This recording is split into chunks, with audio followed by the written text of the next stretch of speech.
Eat like a king who's on a budget. 3 tasty options, fries, drink, and nuggets. All for $5. Wait, that can't be right. Just confirm that that's the real price. BK, have it your way. Welcome in to another live stream of the Leather Brains podcast. It is week 12 of the NFL. And guys, I'll be honest with you. This season has just gone by way too fast. I mean, it feels like just yesterday we were seeing CeeDee Lamb drop those balls on Thursday night. And now it's week 12. It's almost December and we have these snow games going on. And everyone's now fighting to get into the fantasy playoffs. So it just kind of went by in a quick wind, I guess you could say. It always does, man. It always goes so fast. And we talk about it at the beginning too. We're like, man, the week is like, or the year's flying by. And then we get to this point. It's like, yep, that's just how it goes every year. Yeah. It's like once you start clicking into the holidays, it's like, whoop, Thanksgiving. Oh, that's gone. Oh, now Christmas is coming and that's gone. And then it's the playoffs. And then you're like, what the hell just happened? So this is kind of it, man. Like this is the stretch for everybody. So yeah, it's flying. Yeah, absolutely. And this is the best time. It's kind of the best time because we're getting around the holidays. We got the Thanksgiving games coming up this week. Always a favorite to sit around all day, watch the Macy's Day Parade, watch some football, eat some good food. So, but first, we got to talk about this week 12. Appreciate you guys joining me today. But we got a lot of good matchups to discuss and a lot of fantasy implications that will go into these matchups. But before we start on these Sunday games, let's talk about the Thursday night matchup. The Bills go into the Texans or go into Houston to play the Texans. One thing I think on the Bills side of things here is that we see Josh Allen, 45 points last week, won a lot of people matchups, and then comes out with 8 points this week. And granted, it's the Texans defense, but would you guys still say that Allen is in that consistent elite tier of quarterbacks for the rest of the season, knowing that he has no receivers to play with? I'd say so, but I saw something. It was like Josh Allen is the Michael Jordan of Jameis Winston's.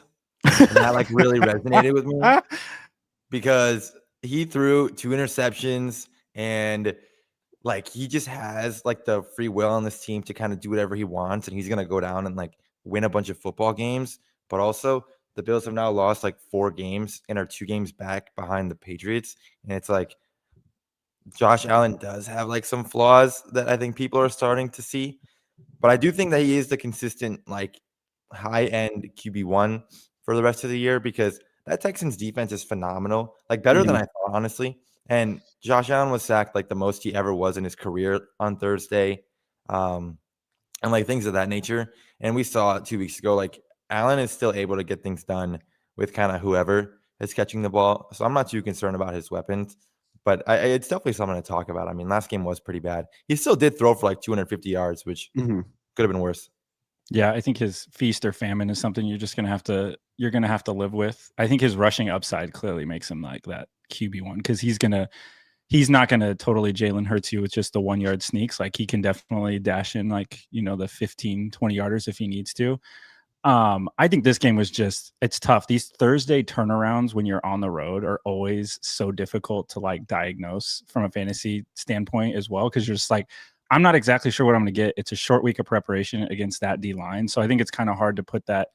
It's just tough. And I think we know the Buffalo coaching staff is whatever they want to think of it, elite, not elite, and so I think Josh Allen just kind of sucked the timing of that one. I think if that game was a Monday nighter, I think you might have seen a little bit more preparation from the Bills. But absolutely, Josh Allen is he's going QB1 the rest of the way because his ability to put up points with his legs and his arm is you can't match that. No, I agree with you guys. And it almost feels like this year, some of those guys like Lamar, Josh Allen, I know Lamar had that hamstring injury earlier in the season. That's definitely, still bothering him. But it feels like they're running a little bit less than they were maybe in their more prime years of their 20s. So it'll definitely be interesting to see this offseason once you kind of look at the dynasty landscape, looking at that. Are you going to take Josh Allen number 1 in, a super flex league still, considering he's going to be 30 or 31, where he's still probably going to be the quarterback 1 next year, but it's how many years is he going to continue to take these hits running the ball and give you 10 plus rushing touchdowns a year? Yeah. It's the old adage. You never see an old running quarterback. Mm-hmm. You know, you never see the old guys that are scampering for 20. You know, like it doesn't last very long. And even Josh Allen had a scare in this game where people were like, "Oh crap, did he really get hurt?" And it's just like the more you age, Father Time's undefeated. Those hits, while he maybe seem like a tank, there will be a time where he does not get up from one of those, and you're just like, when is that? When does that clock run out on him from Yeah. taking them? Our good friend Charlie Chemers talks about this all the time with quarterbacks, whether sacks are a quarterback stat or a defensive player stat.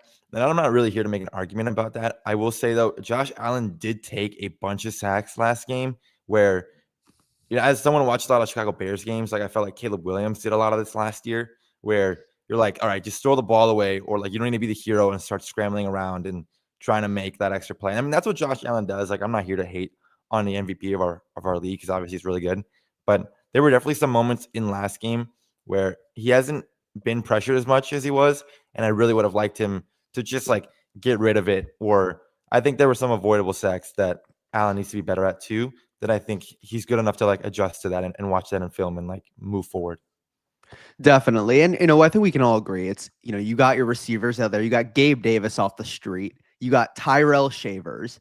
You got Khalil Shakir, who's a relevant receiver. But, I mean, Kincaid's out. You have James Cook off the field for half of these third down snaps. So it's just like, I really do question the amount of help that the Bills have gotten Josh Allen throughout his years in the NFL. Really outside of Stephon Diggs, they haven't been able to bring in any type of good weapons. James Cook's a running back, but they don't use him as much in the receiving game. So you definitely have to look at the Bills side of the ball. And that's why, that team might not make it that far this year, at least on the offensive side of the ball. But if we look at the Texans side, we see Woody Marks. He dominates the snap share, gets all the touches. But it was also a very interesting game from Jaden Higgins, who had 9 targets, which is a game high, at least for the Texans. And I think he got 3 times as many targets as Nico Collins. Now, I will say, watching this game, Nico Collins was open a lot. He was making plays on the ball, but Mills just wasn't looking his way. But do you guys have any type of confidence in Higgins to be a flex play rest of the season? I think with backup quarterbacks, it's always going to be when you have Mills, it's like, I don't know. Like I think it's just going to be a complete dice roll. And then I think the thing we always fail to admit in fantasy is like, it's gambling. You don't know what you're going to get all the time. And so like, I wouldn't put my trust in David, in Mills every week. But I think if you're like struggling, I think that was an interesting stat line that you brought up, MK, of like, okay, he might have a little security blanket he likes there. There might be something that gels that he sees and likes with how, Higgins runs. So I don't know. I would say that's a complete gamble at this point. I would say if it is gambling, I don't think it's a very good one. Like, I'm not taking that gamble because I actually like Higgins. I think he's a totally fine option, and someone needs to emerge in this Houston Texans offense that's not Nico Collins, and we've seen a good amount of Dalton Schultz this year too. But it just hasn't happened yet. And even like 9 targets, but 4 receptions, like 36 yards and a touchdown isn't very exciting. Like, you love to see him get in the end zone. But at the end of the day, if you're only catching 4 passes for 36 yards, like that is not a viable option. And Nico Collins had 3 catches for 55, and he was injured for a quarter as well. There's nothing that exciting to me about that Texans offensive game. And the only bright side is like Davis Mills has gone in and got them wins. And looks like their offensive line is getting a little bit better than what we saw at the beginning of the year. So we'll see when Stroud comes back if they actually have some success on offense, because it's been a struggle so far this season. But they have a winning record now. They're 6-5. They're finding ways to win games. That's all you can really ask for. Oh yeah, very underrated 5-game win streak, going from 1-5 to 6-5, and it hasn't looked pretty. We can all admit it hasn't looked pretty, but a win's a win, and they definitely have a lot of holes on this roster. We got Ryan coming in with a question. Appreciate you joining us today. Atlanta against the Saints or Philly against the Cowboys defense? I'm going to go with Atlanta here. I don't love either option, but I do like Atlanta. New Orleans offense obviously hasn't been great this year. And I don't feel confident starting Philly defense against Dallas, who Dak Prescott tore them up in Philly week 1. And Prescott's, I believe, 21-2 against divisional opponents and has not lost to a divisional opponent at home since 2017. So I'm not starting Philly defense, even if they've been great this year. Gabe? Yeah, but I think he made a great point. He's dropped a crazy stat in here, but in reality, it's like we're talking about one of the best offenses in the NFL versus one of the worst ones in the NFL between the Cowboys and the Saints. I think it's a no-brainer this week. Like, if the Philly defense ends up doing better, they're not going to score that many more points in Atlanta, and they would need to force a ton of turnovers to do that anyways. So I think it's pretty clear for Atlanta this week. Yeah, I generally look at the over-unders if I'm like torn between two defenses, and there's like a full touchdown less predicted in the over-under for the Atlanta for the Falcons Saints. So I'm like, all right, Vegas is thinking it's not going to be as high scoring. So I steer away from where Vegas thinks the points are going to be. So I'm with you on that one. I would take ATL. Absolutely. And let's move on now to our first game of the Sunday slate. We have the Colts heading to Kansas City to face the Chiefs. Now, this is obviously one of the games of the week. A lot of relevant fantasy options in this game. You know, you're starting all your must starts. Jonathan Taylor, he's hitting your lineup this week. Rashee Rice hitting your lineup. Mahomes hitting your lineup. Kelsey hitting your lineup, if we're being honest here. But let's talk about some of those kind of flex plays. Let's talk about the Colts side of the ball. How are we feeling about this Colts wide receiver rotation where Michael Pittman has put together a really, really underrated season with Daniel Jones at the helm? But Alec Pierce in these last 2 to 3 games has looked great. He's looked like the perennial deep threat that's been able to convert on these opportunities. And he looks like the guy that's been better. But the question is, are they going to see a little bit more too high safety looks now that they've had so much success on, those type of plays? Yeah, I think the Chiefs have 2 really good corners that they rely on. So they definitely like to put them on islands. I think if you're looking for somebody on the Colts offense, I would definitely look to the tight end and TJ Warren as or anybody in that tight end room, honestly, because the linebackers for the Chiefs are very slow. They like to play downhill and stop the run, but when you get them in space and they have to cover, it doesn't end very well. Anything over the middle, all that will be open for the Colts. And so while the wide receivers, I think typically, if you look at against the Chiefs defense, the wide receivers typically don't hit their averages. I think the tight ends and running backs definitely feast. So I would definitely be starting tight ends and running backs against the Chiefs defense if you have them, if you're starting anybody from the Colts. Yeah, Warren is great. And Pittman has had a pretty good season. I was really excited for Josh Downs this season, and he hasn't done a whole lot of anything. And then Alec Pierce is now, like you said, he's put together 3 really good weeks in a row, where he's averaging like the most yards per reception in the entire NFL, which is pretty crazy to think about. But yeah, like I think Pierce is the only main talking point I can see, because I think the rest of the players on the field are like clear must starts and not. I also want to mention Xavier Worthy.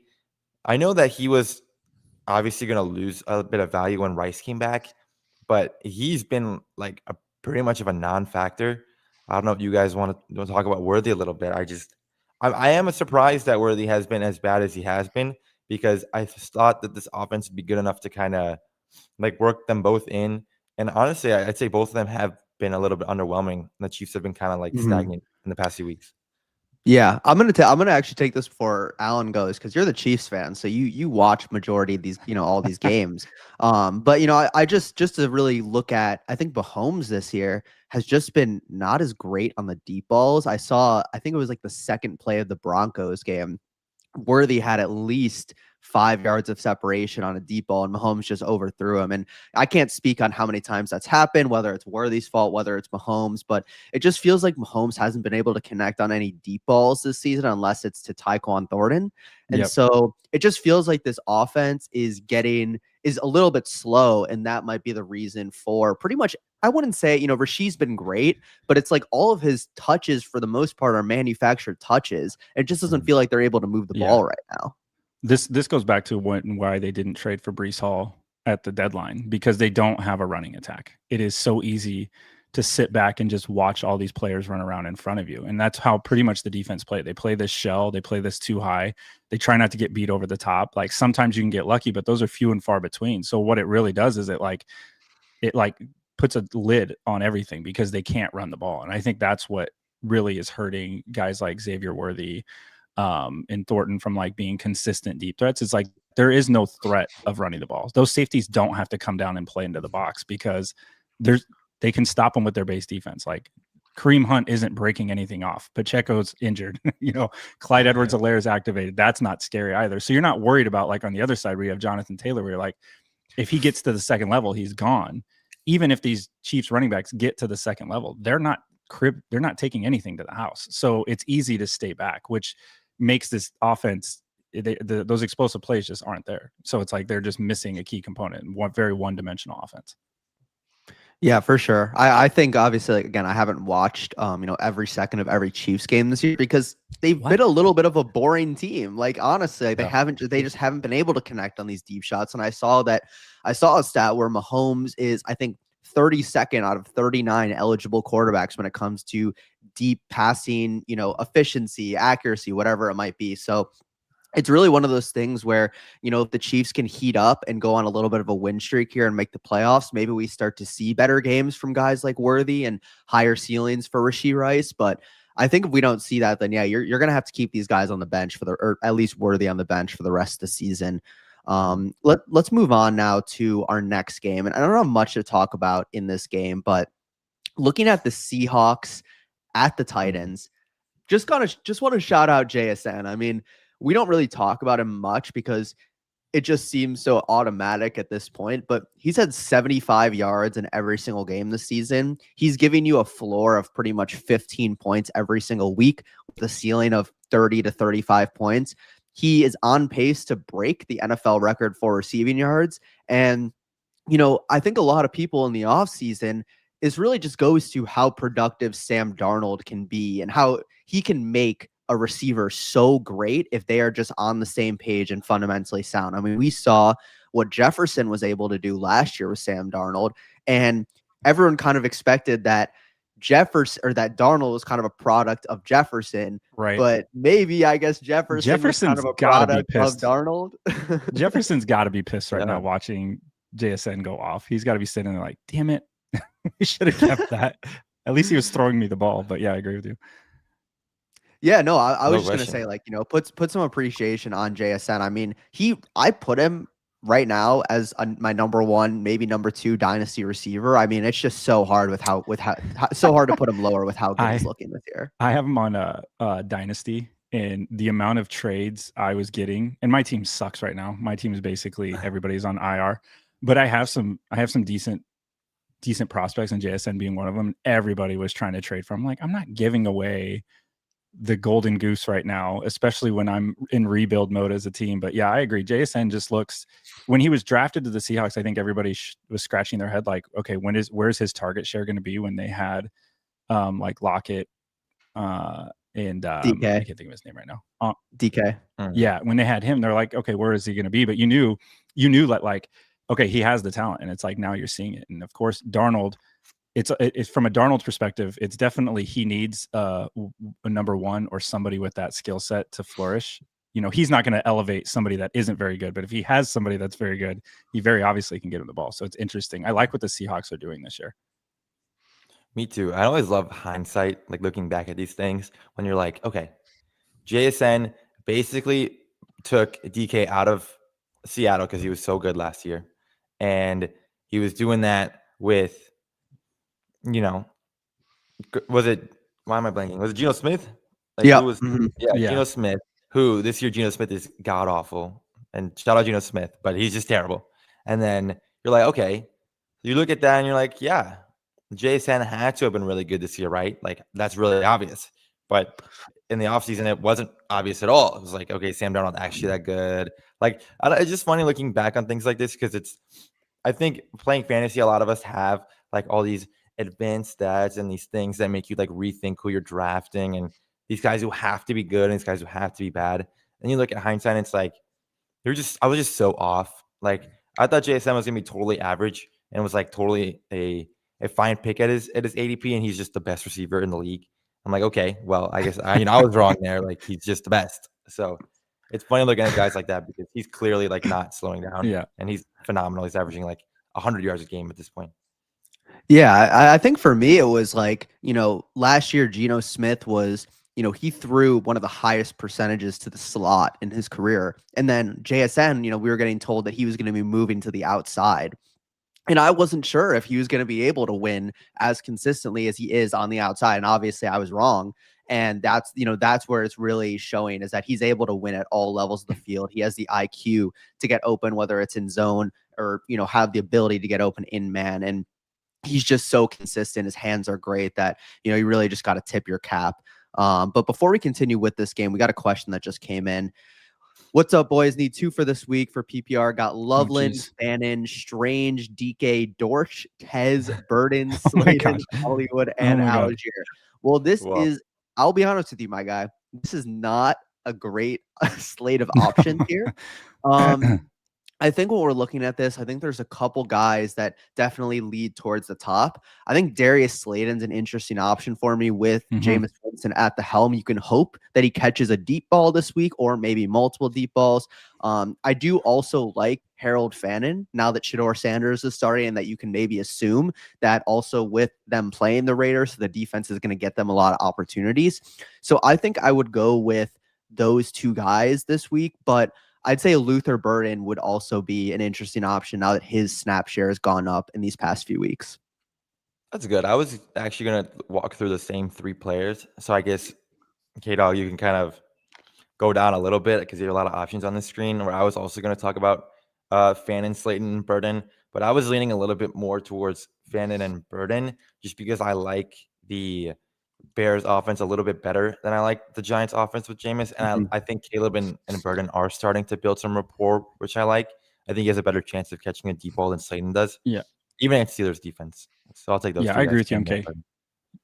Yeah, I agree with everything you guys said. And for K-Dog, definitely listen to these boys. One interesting name that I want to keep an eye on is basically anybody that plays for the Cardinals right now, because if Brissett's going to throw it 60 times a game, somebody like Dortch becomes interesting because it's like, all right, Wilson, maybe was that just his week to shine? And will another wide receiver have a week to shine for the Cardinals if they are literally going to throw it 60 times a game? Those have to go to somebody. Even with Wilson shining with 15 catches, Dortch still put in 6 catches for 60 yards last week. So it's like, and a touchdown. So I like the Dortch start with Harrison out this week too. I think that's another viable option, like you just mentioned. But hopefully you can get the win this week. He said he was leaning Burden and Fannin, also like Dortch too. Yeah, I think that, there's a lot of good options, or a lot of okay options there. You kind of just got to pick one and stick with it. Pick your poison. The only thing that I wanted to discuss before we go off this game is the Seahawks running back situation.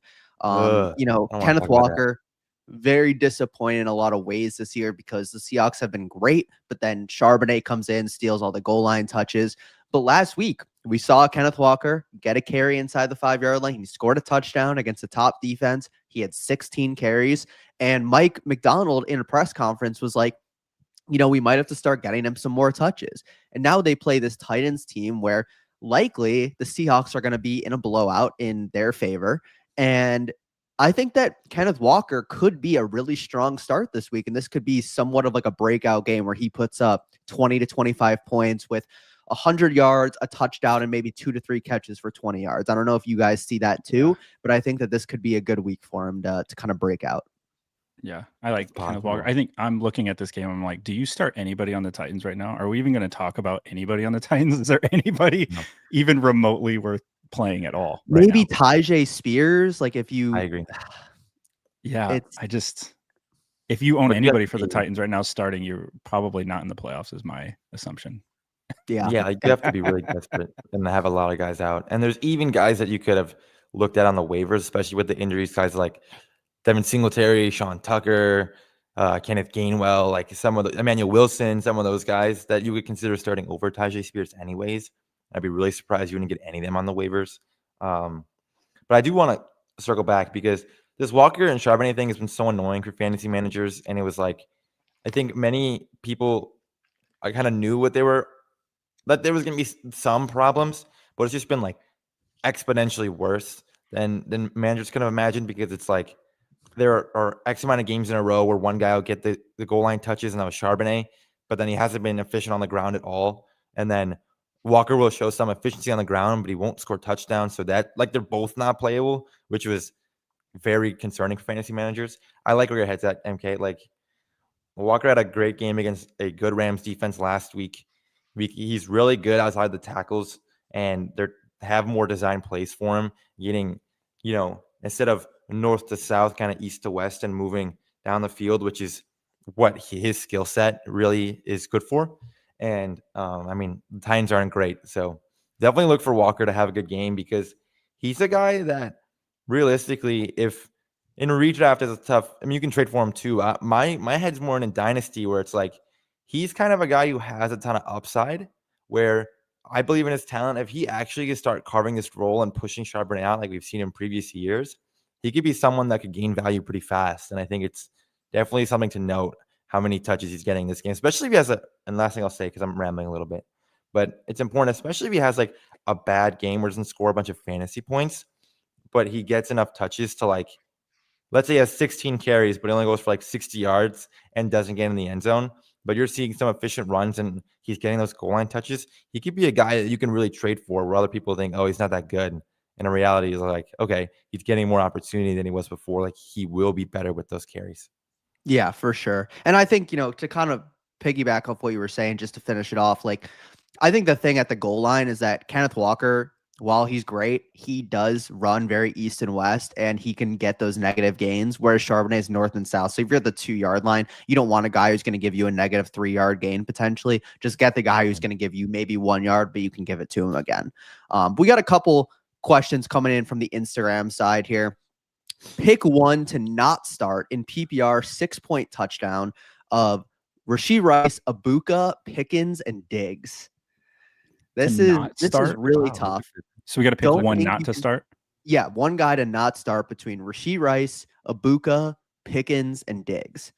I think I might sit Pickens this week. I know that's crazy, but Eagles defense has been great against receivers. Quinyon Mitchell could be shadowing him on the outside. Maybe they're kind of switching it up between him and CD. But week 1, Quinyon was all over Pickens, and he did not have a good week. But I think all 4 of these options are so strong that he just kind of seems like the odd man out for me here. Ugh.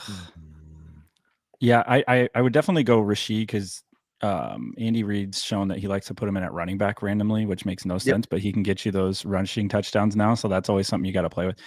I think I would agree with you. I think Pickens makes sense, and not because I think he'll get shut down, but I think CD, I think there'll be other mouths to feed on this Dallas offense. So I just think Pickens may not get his lion's share or get his touches that I think, and that's just totally just gut feeling, but just knowing what Dallas wants to do and what they'll probably have to do against this Eagles defense, I think CD is probably obviously the play, but I would agree with you. Maybe Pickens is probably who I would sit down.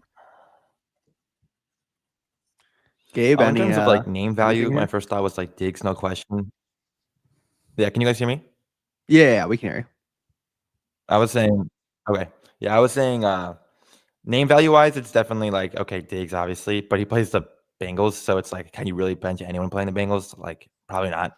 So I was leaning towards Pickens as well. I also think like Igbuka could be a shout. I like, obviously they play the Cardinals too, so that's a phenomenal matchup. But I think game script might not be in his favor totally in this game, which could be an issue if he doesn't produce like right away. I think in the second half they might not throw the ball as much if they're up by a decent bit. So I think that's something to consider. But yeah, I think I'll agree with you guys. But I'm more so I mentioned that because like I feel like Diggs should be the odd man out, but in reality, like you have to start Diggs against Cincinnati and like be okay with that start because it's like if it was anybody else they're playing. Yeah, that's what I'm saying. Yeah. Diggs has been great lately, so it's hard. It's really hard to sit him. Like all these guys are great, so it's very hard. But let's go. We got a couple more questions. Do we think that Ricky Pearsall is going to get fed on Monday night? Is the next question. I mean, 1 catch for 0 yards last week. I do really like Pearsall. You got to understand that he is coming off that injury, that PCL injury that does kind of linger. We saw with Brock Bowers earlier in the season.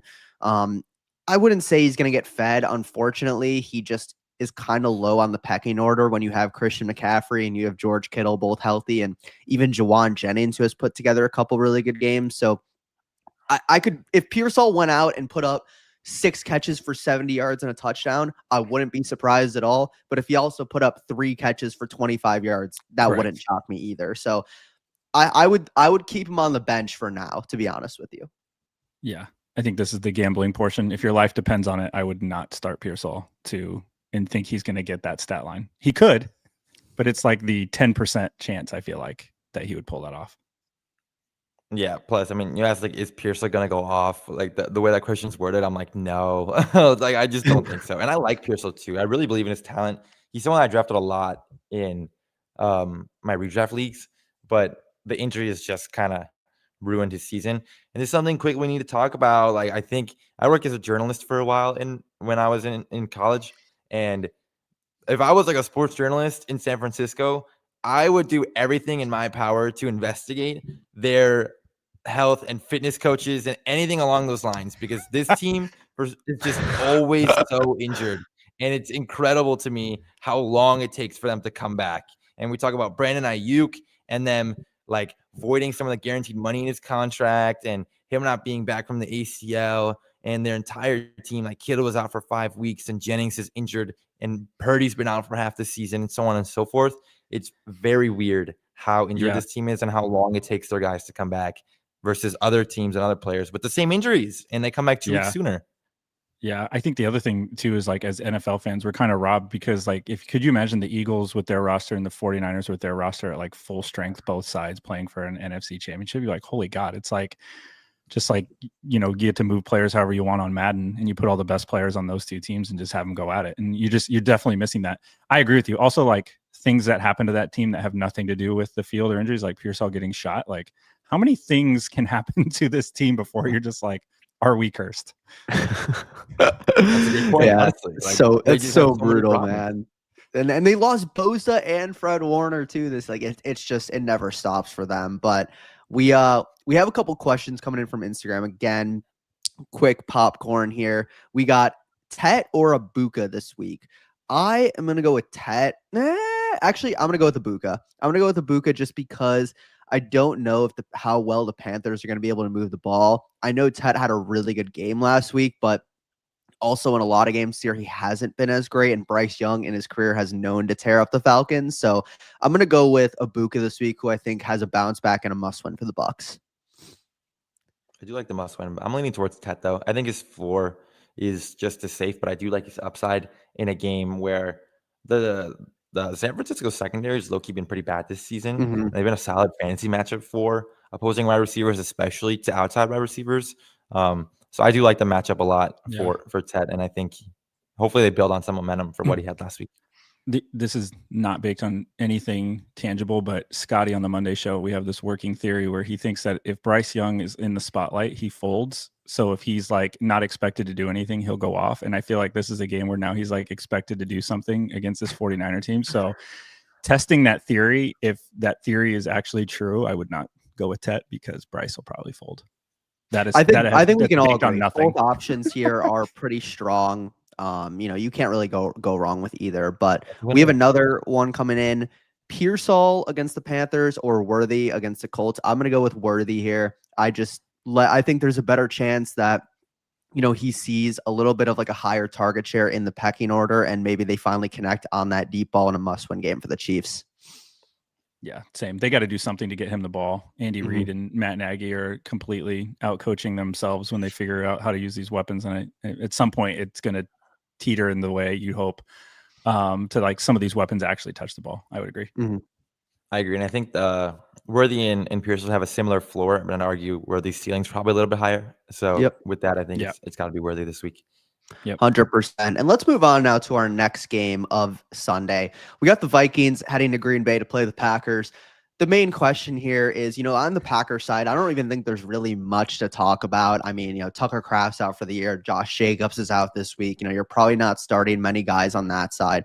But on the Viking side, this is one of the storylines. Can we trust JJ? Because 2 weeks ago, he wins at home against the Detroit Lions in this huge upset, has 3 total touchdowns. And, he didn't throw for a lot of yards, but they still won the game. He put together a decent performance. And then obviously he was absolutely atrocious against the Bears last week and pretty much lost them the game, honestly.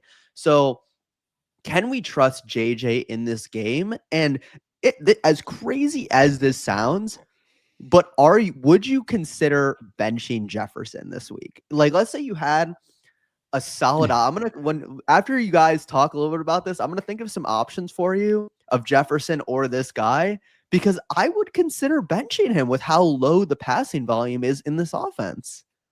Well, we talked about some of our questions earlier was like Stephon Diggs, Emeka Egbuka, like having all those guys on the same team. If you throw in Justin Jefferson with some of the guys we were talking about in that conversation, George Pickens, so on and so forth, I would probably lean towards benching Jefferson over a lot of those players. And that's on one person's team that we've had in our live stream today. So there is some merit to that because you can't trust JJ McCarthy right now. And at the end of the day, like I don't think any of us will ever have enough stats to predict a JJ McCarthy breakout because we just haven't seen anything of the sorts for McCarthy except for a good drive against the Bears in the fourth quarter this past week. One good drive in a game that he had 70 yards going into that drive. And then the week one drive where I guess he had 3 of them where they came back and beat the Bears. And then he's been injured and he's done a whole lot of nothing in the games that he's been back. And, Jefferson, you drafted him as like wide receiver 1 ADP, as a top 3 guy at the position. Like that is a huge flop for Jefferson owners. And yeah, it does come down to like, look, he might not he's not putting up the points you need to win games. Yeah. And even, Ken, you talked about that good performance against Detroit. Like he only had 47 yards. He just found the way to get in the end zone. Like 6 receptions for 47 yards and a touchdown is just so like meh when you need Justin Jefferson to put up 25 points a game for you to have where you drafted him to be, a solid play.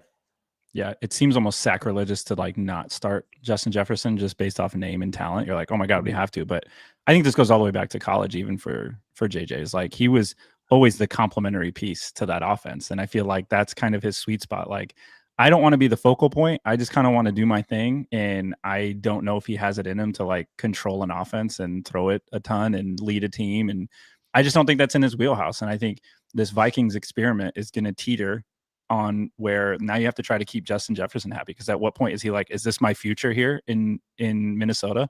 Are we going to have another Diggs situation where they're going to have to deal another star wide receiver at some point? And so I agree with you. I think this has nothing to do with Justin Jefferson, but it has everything to do with McCarthy. And I don't trust him at all, whatever his nickname is, 9 or whatever. I don't trust it. Okay, so let me give you some. Let me give you a would rather: Jefferson or And Rome the this Vikings week. are a- Jefferson or Rome? Rome. Jefferson. I would take Jefferson still. It's so close because it's like Rome too this season, and we'll get to it in this next matchup. But I do think you have to start Jefferson because reality is you throw the ball up to him against any player, has a good chance of coming down with it realistically. Like if they can just say in their offense, give Jefferson 12 targets a game, which honestly should be some of the game plan, and just kind of force feed him the ball. If McCarthy can put it in his catch radius, I'm confident that Jefferson's going to make a play. And so I think that you do have to bank on the talent. There's no way you're going to sit him unless you're in a position where you can start like a George Pickens level of player. And then maybe I would consider benching him. But I think for the most part, the only player on this Minnesota offense where I actually am confident in the kind of the floor ceiling combo is Aaron Jones. Is Aaron Jones in this matchup? Because you can kind of bank that if he's going to be healthy in this game, that he's going to give you probably 10 to 12 carries with 4 to 5 catches, and maybe he gets in the end zone, which I think is a little bit more appealing in this game where I think they're probably going to try to run a, clock control when they're playing in such a hostile environment in Green Bay. I agree. Yeah. Aaron Jones has been good too, and they like him, which is important because the moment he came back healthy, they were like, all right, Jordan Mason, you're going to take a back seat. Like we're running with Jones. And that means a lot, especially when he's talented catching the ball. We've seen it for almost a decade at this point. Like Aaron Jones is phenomenal catching the football. So he's a good start week to week. I like him. Yeah, I think of the Vikings coaching staff has to see this as a very winnable game for them, as you mentioned, with the injuries that the Packers have. And it's like the winnable part of that game is not JJ throwing it, in my opinion. And I think if Justin Jefferson sees the ball, it's going to be off play action where they've pretty much just lulled everybody in the stadium to sleep and then just take a shot downfield. Like that's where I see it, where his production actually coming from. This is big for the Vikings. I think we need to talk about it for just a second. And I know in the Leather Brains podcast, it's definitely like a bigger topic, but it's like the Vikings are in a bad spot because they're in a division where there are 3 teams that are very, very good. And they're at a point where it's like, how long can you wait for JJ McCarthy to find out that he's either serviceable or not? Because you have all these guys you have to pay and all these holes on your team to figure out. But it's like, you're either going to be in full rebuild soon or pretending to compete for something that you're never going to get to because you're never going to be better than the Lions. And maybe you beat the Packers because they've been a little bit shaky. But like the Bears, you would assume are only going to get better. The Vikings are like in a really, really uncomfortable situation, I think, for a franchise to kind of like look over of where are we? Like, what are we doing? Yeah, we talk about this, how long it takes GMs and owners to realize that quarterbacks are not the quarterbacks. So like gun to your heads right now, quick question, all of you. Yes or like if you're like yes or no on JJ as the future? No. But how long is it going to take the Vikings to figure that out? I mean, you got to give him another year at least. Like you got to see that there is, well, because what other option do they have? They're going to win enough games to not be in the top 5 of the draft, and you don't want to spend such another high pick. You might as well ride it out with him, see what happens. But I agree, they're in a really tough situation. I will say though, I don't know how much more confident. I don't know if Sam Darnold is also the guy to lead them to the promised land either. To be fair, no, not at all. I just think it's funny because I think this is going to lead to their stars being like, I want out while you're working on this experiment. Can I please go get stats somewhere else? That's how I feel too. Yeah, absolutely. We got a question coming in. Start 1 full PPR: Kenneth Walker, Juwan Jennings, Travis Kelce. These are honestly 3 very solid options here. Good for you. I would say I'm going to oh man, this is tough. I'm going to start Kenneth Walker. If you're projected to win by, a lot or like 10 to 15, anything more than that, then maybe you go with Kelce. You go with the safer play. I think Kelce is going to give you a floor of at least like 10 points. But if you want the upside play, I think it is Kenneth Walker. Like I mentioned earlier in the live stream, that I think he is a candidate this week to go off for about 20 to 25 points if he can land in the end zone once or twice. Yeah, that was my gut reaction with Walker. Yeah, me too. And you said exactly what I was going to say because I think Kelce has the safer floor, and he's been good recently. And the Colts are actually a pretty nice matchup to tight ends. They struggle covering the tight end position where they're much better kind of out wide. So I like Kelce's floor, maybe 5 receptions, about 60 yards. Maybe he finds the end zone too. So I like him in that situation. But yeah, Walker's definitely the higher upside play where he could be worth definitely playing Walker. For sure. We got another question. Devonta Smith or Romeo Doubs? This is easy. I'm going to go with Devonta Smith. He's been great in majority of games. You're playing the Cowboys. Could be a high-scoring game. And, Doubs is a solid option, but I'm just not trusting it with this, this potential low-scoring game against a tough Minnesota defense.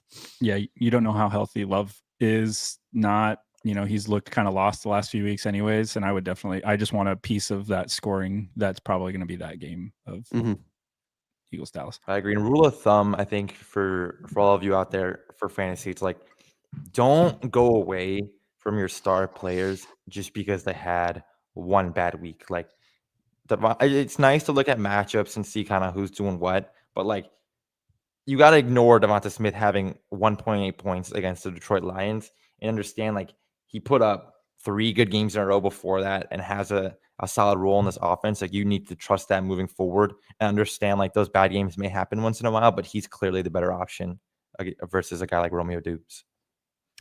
Absolutely. But let's move on to our next game. Or actually, we got one more question coming in. Who's Tampa Bay's running back right now? That boy, Sean Tucker, the Cuse alum.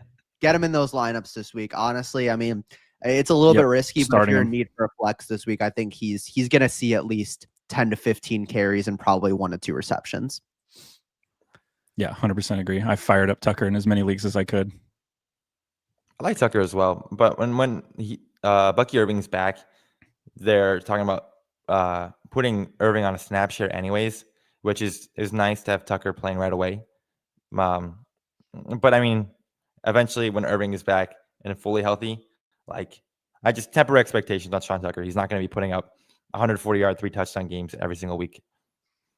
No, of course not. But let's get to our next game. Steelers at Bears.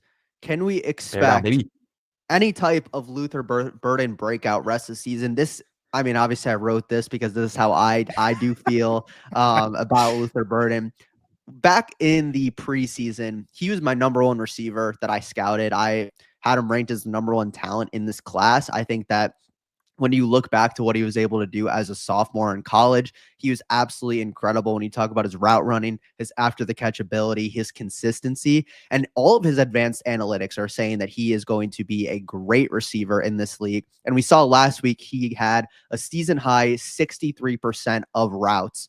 So I think we can start firing up Luther Burden, not this week, but potentially in the future as a good stash to pick up this week in case he has a big week. Totally. You got to pick him up on the waiver if he's there. I do like that Ben Johnson and the Bears are kind of moving away from eliminate Zacchaeus, because Zacchaeus has played a nice role for the Bears and he was consistent early on in the season. But he had two games in a row where he dropped multiple passes, including big plays where he dropped one in the end zone. He dropped one on a slant that he would have taken potentially 50 yards on the field. There are things like that that you just, for an offense that really has its ups and downs, like, you have to be able to capitalize on those positive plays from Caleb Williams. And I think Burden in the long run is going to do that a lot better than what we saw from Zacchaeus. So Burden's definitely a pickup on the waiver. And you want to invest in guys on improving offenses, right? The Bears are getting better. That means that the offense and those players on their team are going to get better too. Guys like Colston Level and Luther Burden. So I think it's only a matter of time before they have more fantasy relevance. For the Bears fans, I want this to happen. Bears fans have seen a lot of happiness this season, so we'll see if that continues. We got a couple questions though coming in. Cade Otton against the Rams this week, or AJ Barner against the Titans? I'm gonna go with Cade Otton. The Bucks are still, Chris Godwin is returning, but they are still lacking some weapons, and I think that you can just be a little bit more excited about the passing volume from that Buck offense as opposed to the Seattle offense, where they could easily go up 20 points in the second quarter and just have a running game script for the rest of the way. Yep, agreed. I trust Otton more. I like Otton's floor more as well. Can we talk like AJ Barner had 10 receptions last week? Mm-hmm. Like, where did that come from? It felt like a Jake Ferguson, like earlier in the year type of game, but I don't think that's his floor week to week. He had a one catch the game before. So I'm leaning towards Otton. I like his floor. I think he's a little safer. For sure. And we have another question as well. Jags defense against the Cardinals or Pats against the Bengals? I'm going to take the Pats defense. They've been really good all year. Jamar Chase is out this week, so I think the Bengals offense could struggle. Yeah, I think Bengals are going to be in a bad way this week. I expect a handful of turnovers and Flacco to be sacked quite a bit. Yep. I agree. And then let's got one more. Alec Pierce this week against the Chiefs or Ricky Pearsall? This is a tough one. I'm going to go with Alec Pierce. I'm just going to ride the hot hand until I see something out of Pearsall. I just can't believe that he's going to be better than what we've seen out of Pierce, because even take away these deep shots, Pierce is still seeing a pretty high target share these last few weeks. I'm going to go with him and hope that Jones can keep it together on the road. Yeah, I think. Yep, agreed. Our host, our host is really well articulated today. A lot of good points. Hard to argue. I'm liking Pierce as well. Thank you, guys. I appreciate the support there. But let's talk about the Steelers side of the ball real quick. Anyone that we like on the Steelers side? Aaron Rodgers did get ruled out. Jaylen Warren ruled in. So are you willing to start Jaylen Warren, who's been a pretty consistent option this year? And also same goes for DK Metcalf, where majority of the Bears secondary is out. The entire linebacker core is out. So even with Rudolph at the helm, are you starting guys like Metcalf and Warren this week? I'm leaning definitely yes for Warren. Oh, and this is we have some difference in opinion. I think Warren has just been really solid this year, honestly, and I like his floor week to week. And the Bears still struggle in stopping the rush week to week. Where I think if the Steelers can find a way to like move the ball down the field, it's going to be through Warren when their entire linebacker core is injured. Like if Warren can break it through the tackles and make it through into the linebackers, like he could easily break that what should be like a 5 or 6 yard carry into like a 12 or 15 yard carry because of how injured the Bears are. And I think that bodes well for him. Metcalf is interesting too, because we talked about the idea of backup quarterbacks. But I think the one thing that a lot of backup quarterbacks do have going for them is they are consistently looking for the best player on the field. And they have guys who are going to be options when things get a little difficult.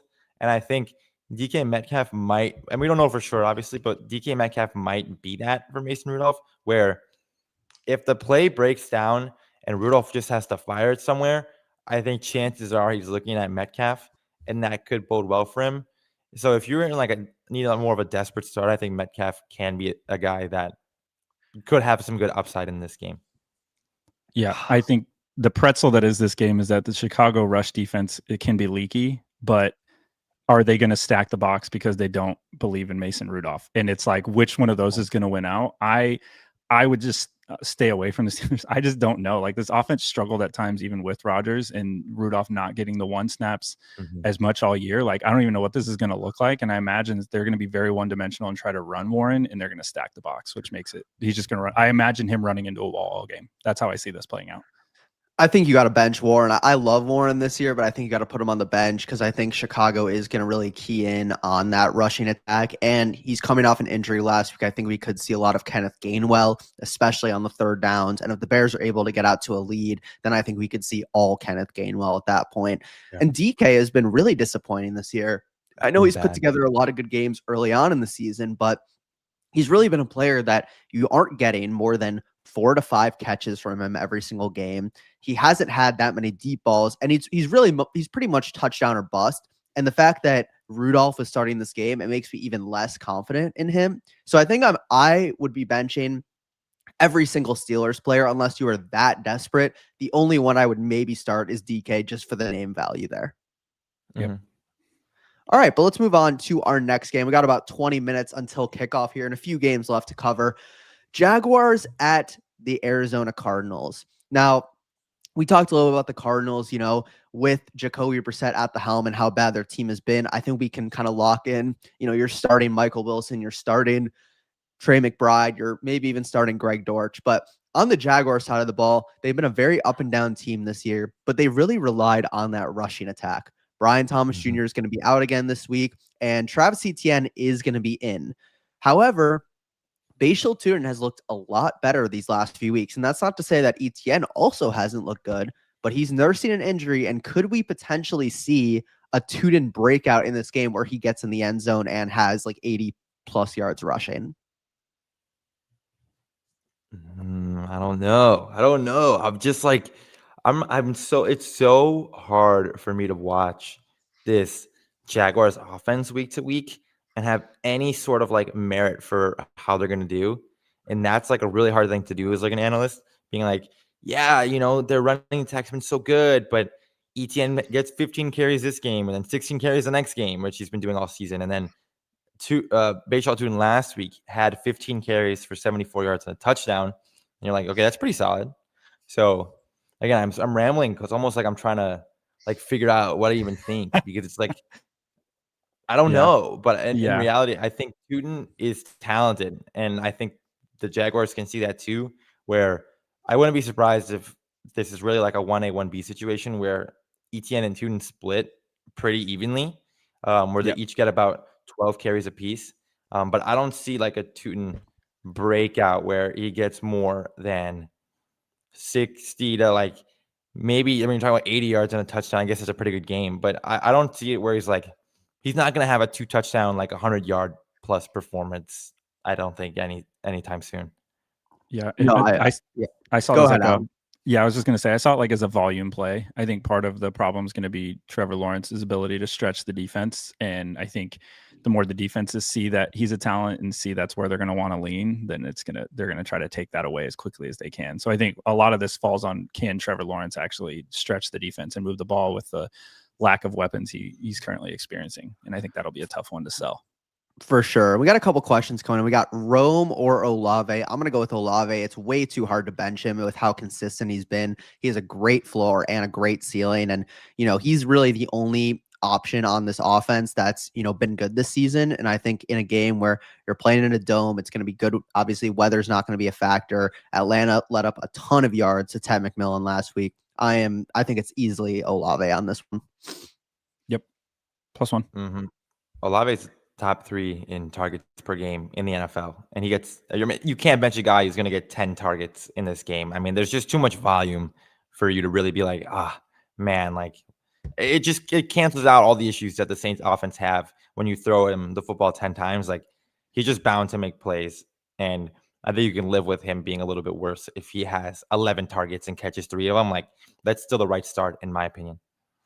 For sure. And we get another question coming in. Should he trade QJ and Bill for Sutton? Is that a fair trade? I'll be honest with you. This is a bunch of kind of shit all in a trade. Like, there's not really any good options here. Like, QJ and Bill for Sutton, sure. Sutton's been kind of disappointing as of late. We've seen Troy Franklin have a big uptick. We've seen Pat Bryant have a big uptick.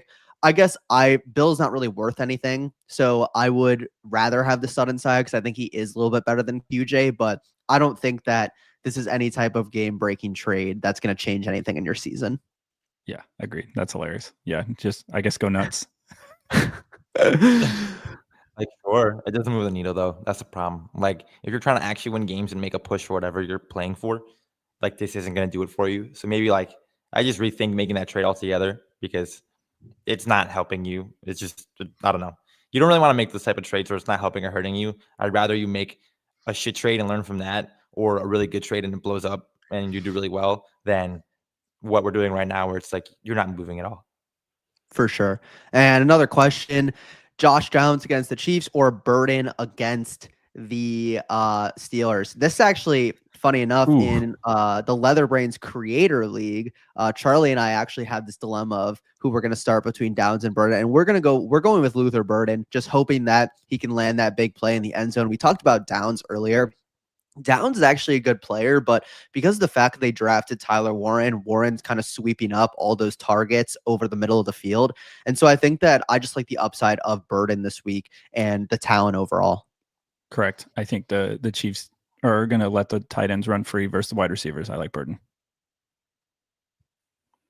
Gabriel, you feeling good on that? I think Downs is the play here. No, I like Downs, honestly. I think Downs is someone who his floor has been pretty good. Besides what we saw last week against the Falcons, like, he had a solid performance against the Steelers and then the Titans, week 6 against the Cardinals, where he's put up double-digit points in all of those matchups. I think granted he threw touchdowns in a bunch of them, but I like the Colts offense enough to give him that chance versus I like where Burden is going in the right direction, but I still need to see more from him. Even like a big play, if he catches 1 or 2 passes and gets like 60 yards, I think Downs will catch 4 or 5 passes and give you a similar floor in his receptions versus his yards, where I like Downs a little bit more in this matchup.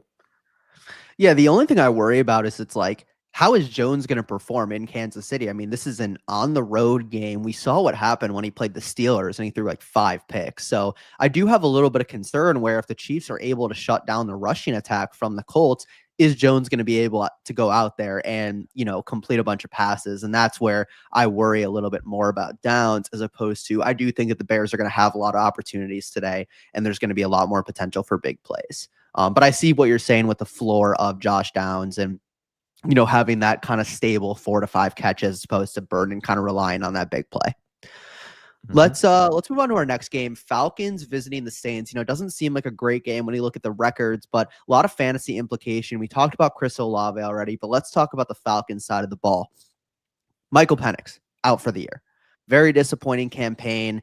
Did not look great this year. Now he's out with another injury. This is like his 5th season-ending injury. And I'm not going to act like Kirk Cousins is anything special either, because Kirk Cousins started 1 game this season and they got blown out at home 34-10 to the Dolphins. But now Drake London's out too with a PCL injury. Let's talk about Darnell Mooney and Kyle Pitts. Darnell Mooney was a guy that I was very excited about coming into the season as being, a borderline flex play. Has not been great, but in these last few weeks, it seems like he has gotten a little bit healthier, coming off a broken collarbone from training camp. And he's the receiver 1 on this offense. So would you guys consider starting him this week, seeing that he's probably going to see 9 to 10 targets? And last year with Kirk Cousins, he almost had 1,000 yards on the season. I'd consider it. We talked about a bunch of guys like Josh Downs. We talked about Luther Burton, Ricky Pearsall. I think I'd start Mooney over a lot of those guys, just because I like what I am imagining to be a maybe 7 pass attempts going his direction. Like, I think that floor is probably safer than a lot of the other guys we named. And I think Kirk Cousins can be an accurate quarterback, which could bode well for Darnell Mooney. But yeah, I mean, the Falcons is also talking about teams like the Vikings are really just kind of like a shit show right now. Like, the Falcons are just in a really bad spot moving forward. Yep, I agree. I think for me, the Falcons, I just lower the ceiling on everybody. It's like whatever we were expecting or thought they could do, you just got to bring that down. And he might be the number one, and they might have the volume might go up, but that ceiling just has to come down. You're just not going to get the type of return you were thinking. So if you absolutely had to start any of those for the Falcons, do it. But I think you just got to temper those expectations of what their ceilings are. Totally. I think it's more just like, you're playing a game again that's in a dome. Weather's not going to be a factor. The defense is hopefully going to get you stopped. So, and it'll probably be a close game. Who's he throwing to? It's going to be Bijan, Pitts, and Mooney. If you're in a position where you need somebody to start, I think those guys, those two guys are going to be viable starts when we're talking about at least volume this week. And you just hope that the offense can really put it together. Got another question coming in. PPR pick 3, Sean Tucker, Trey Tucker, Bam Knight, Spears, and Parker Washington. I am going to go with Sean Tucker, just knowing that he's going to, most likely get the volume. And I actually like the offense that they're building over there. I'm going to go with Parker Washington as well, against Arizona, where it could be a little bit of a higher scoring game. And Brian Thomas Jr. is out again this week. And then for my last player, I'm going to go with Tyjae Spears.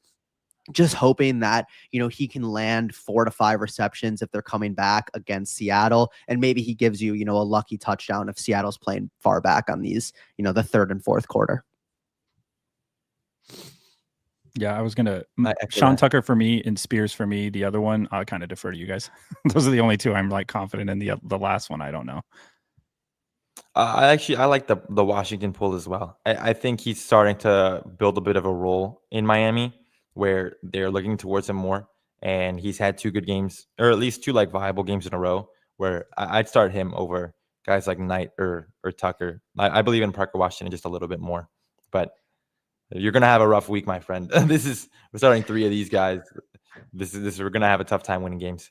Oh yeah, it's not great. And you talk about even PPR, like guys like Sean Tucker, he's not a huge PPR guy. He's not going to give you more than probably 1 to 2 receptions. And if they're playing the Rams and the Rams get out to a lead, we're probably going to see a lot more Rashad White than we see Sean Tucker. So, I don't think any of these options are too strong, but I definitely would not consider any of those other options.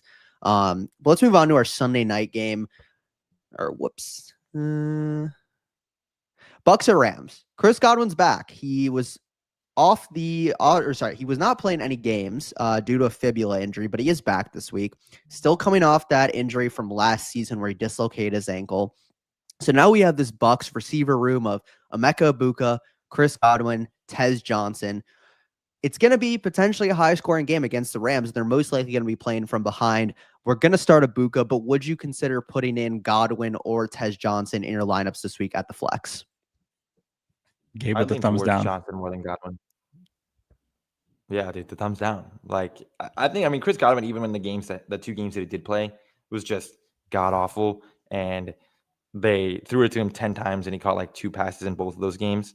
And I was just like a big non-believer in Godwin. I have been all season, because it's just a completely different offense from what we saw last year. And he's just so injured right now, where, I could come and eat my words, but Tez Johnson's actually played the last few weeks, and he's had a few good games as well, where he's found the end zone. He made some nice plays. He's looked like a very serviceable wide receiver, where I'd rather start him over someone like Godwin this week. I don't believe in Godwin at all, and I need to see something from him before I could even consider starting him. Right. I think you're right. I think it's the unknown of Godwin. I don't know what kind of game shape he's in, the speed, like, is he gelling? Like, how's he going to feel when he gets hit? There's a lot that goes into play as a team that's kind of been together doing this, for a few weeks. Not that he's new to this, obviously, a veteran, but, you never know, just plugging somebody in. This isn't a video game. These guys have to like get back into shape and do all those things. So I largely agree, but there will be a lot of points here, which makes it really intriguing, because I think there's going to be a lot of points scored here. So I guess if you need it, if you had to, sure, because you just kind of want a piece of the pie, that will be the points this game. And that's the thing. It's like, I agree with you, Alan. You can't trust you can't trust Chris Godwin. You just can't. When he's coming off this injury, you don't know what the snap share is going to look like. You don't know what the target share is going to look like. I think Tej Johnson could be a really solid play this week if you're in need of, somebody who could be a high upside guy, could stretch the field for them. But, I'm not too excited against this Rams defense that has been tough. And, Tej Johnson, he's given you some good weeks, but he's also given you some really bad weeks. But True. got a question coming in. Currently have the Packers and Jags defensive roster, but Bucks have a good schedule rest of the season. Should he drop Green Bay for them and play the Jags versus Arizona? Honestly, I would just play Green Bay today and maybe drop the Jags for the Bucks. I think that Green Bay is a much better matchup at home. Could get a lot of sacks, and they're playing against JJ McCarthy, who obviously has turned the ball over a ton this season. Yeah, if JJ McCarthy's any bit successful today, it's by accident, not on purpose. That's a good point. And McCarthy has made the Bears' defensive stats look so much better than what they actually are, because they have the 3 leaders in interceptions this season, but genuinely half of them have come from JJ McCarthy, which is so funny because they've played him twice. And so I think that's a good sign for the Packers defense. And then, they maybe pick up the Bucks defense for the Jaguars. I don't mind that. Absolutely. And then, before we end off this live stream, as the games are starting off in about 5 minutes, got our last game, Monday Night Football, Panthers at 49ers, which is actually a great game when you talk about the 49ers being 7-4, fighting for a wild card spot. And you have the Panthers 6-5, also fighting for, the division and the wild card. So my question is, in this game, Brock Purdy comes back last week. He has a great week, kind of reminding everybody that he is still, a very viable fantasy option at the quarterback position. Could we consider putting him in the top 10 rest of the season, knowing that now Christian McCaffrey is still fully healthy, George Kittle's healthy, Ricky Pearsall is back, Jawan Jennings is on the field. So how are we feeling about Brock Purdy rest of the season? Alan, I want to hear what you guys say. I feel like you guys at Leatherbrains are really tapped in on the Purdy train. I don't know, not like the fantasy side, but like, yeah. We really like Glock Purdy, as somebody commented in last week and asked us how we feel about him or Mac 10. And so like I think MK hit the nail on the head. This team's getting healthier. And they're going to be playing, and they got to put it together. There's like a lot of sense of urgency on this team. And I think you saw Brock Purdy come in and start dealing. And now that he's getting more and more weapons and they're feeling good and they're getting quote unquote healthier, is whatever that means for the 49ers. I think he is. I think Brock Purdy is going to have to be. I think it's done. I think we're done debating, because we saw what this offense looked like with or without him. And I think he very clearly is definitely like an engine here. Like, he's not going to wow you with his legs all the time, but I think he makes great throws, make great decisions. And now they're getting all their weapons back. I think it would be dumb to ignore him in that light as being like a top 10 quarterback rest of the season. Yeah, I think you just we really got to see, what the rushing upside looks like with the toe injury, because he said it himself. He's not 100%. I think everybody knows that. And that is going to impact, the amount that he's going to be able to run and scramble. But I think that him being back is just so huge for George Kittle. And George Kittle, I mean, back-to-back 25-point weeks. I mean, this guy, for me especially, like, with the difference of having George Kittle in your lineup every week, knowing that he could score 25 versus whoever your backup tight end, no matter who it is out there, is just such a massive game changer. And he missed 7 weeks. So if you were in a position where you drafted George Kittle and you're still in the playoffs, I mean, he's going to come back and potentially, if he can just stay on the field, be a league winner for anybody, especially with, the 49ers making a playoff push, having some easier opponents, and Brock Purdy being back in the lineup is huge for him. Yeah, and you just love Purdy's completion percentages, his ability to make good decisions. Like, that can't be understated with the quarterback you're starting. Like, we just hate to start a guy, like, let's say he throws for about like 200 yards and 2 touchdowns. But if he has a pick in there and a fumble, like, that's just not an amazing fantasy day, where I'd much rather have a guy like Purdy, who I think maybe he throws for 175 yards, but if he has 2 to 3 touchdowns and 0 turnovers, like, that's the reason why he's going to be a top 10 guy. And I think I believe in Purdy's ability to do that on a week-to-week basis with this offense being healthy, where I love how safe I feel like his floor is. And like I said, I think that goes a long way. I'd rather have a 20-point floor week to week than guys who are getting you 25 one week, but 16 the other.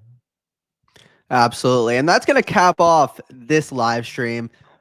Really excited for week 12. Hopefully everyone can rot on their couches today, watch some football before we all got work on Monday morning. But definitely make sure to tune in to the Leatherbrains live stream tomorrow at, what is it, Alan, at 5:30 p.m. Eastern? What time you guys are going live? Yep. 5:30 p.m. Eastern tomorrow. Make sure to tune in next weekend as well for another Fantasy Brains live stream. Hopefully everybody enjoyed this one. We'll see you next time. Good luck with all your matchups and enjoy one of these last NFL Sundays. We're out.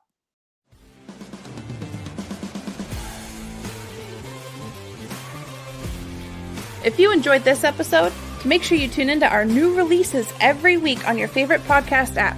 Follow us on Twitter, Instagram, and Facebook, and check out leatherbrains.com for all of your fantasy football needs. And remember, Brainiacs, a championship should be more than a fantasy.